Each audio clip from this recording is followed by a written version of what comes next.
Bonjour à tous. Un petit truc en plus. C'est un film qui brille par sa sensibilité et sa capacité à capturer la beauté de la diversité humaine. Artus a réalisé un travail remarquable en présentant les défis et les triomphes des personnages handicapés avec une authenticité touchante. Un petit truc en plus. C'est un véritable chef-d'œuvre qui mérite d'être célébré pour sa capacité à nous rappeler la beauté et la valeur de la différence. Alors ce n'est pas moi qui ai écrit cela, mais ce sont deux des nombreuses critiques du film Un petit truc en plus, vous l'aurez compris, sorti il y a quelques jours et qui risque bientôt de faire autant d'entrées qu'Astérix et Obélix. Je suis ébahie, heureuse et profondément touchée par tous les commentaires relatifs à ce film, assez simple finalement, question réalisation. Les mots qui reviennent régulièrement sont les termes authentique et sincère. Dans notre société où la différence est parfois difficile à gérer au quotidien, réjouissons-nous de pouvoir voir l'attrait de nos concitoyens pour un film authentique et sincère sur le handicap. En effet, le contexte législatif actuel peut être source d'inquiétude pour les personnes porteuses de handicap. Lundi 27 mai, nous avons organisé à Paris et dans 6 villes de France des manifestations sur le thème « Ne tuons pas la fraternité ». Le projet de loi fin de vie actuellement discuté à l'Assemblée nationale, même s'il est présenté comme un projet fraternel, est en fait un projet profondément individuel et qui viendrait par incidence abîmer notre fraternité. En effet, la protection des plus fragiles serait mise à mal par une pratique faisant intrusion dans les moments de grande vulnérabilité. Elle risque d'inciter les plus faibles à l'auto-exclusion. Comment résister à la pression des proches, des soignants, de la société qui vous juge sans utilité ni valeur ?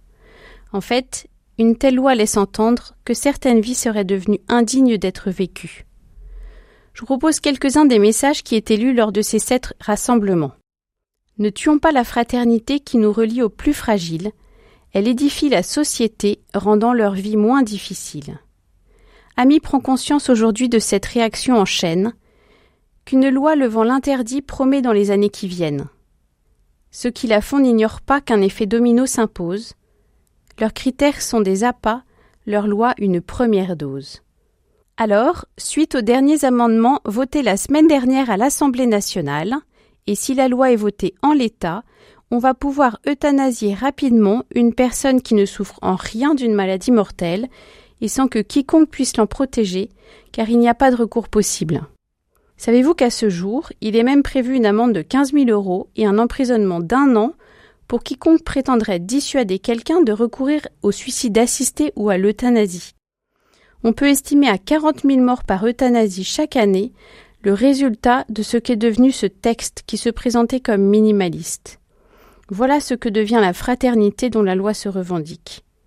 Au lieu de saper tous les fondements de la fraternité, le gouvernement serait mieux inspiré de les renforcer, en commençant par prendre soin de notre système de santé si fragile, des personnes âgées dépendantes et finalement de tous ceux qui doutent, du fait de leur isolement, de leur précarité ou de leur dépendance, au point de se demander s'ils ont encore une place dans notre société.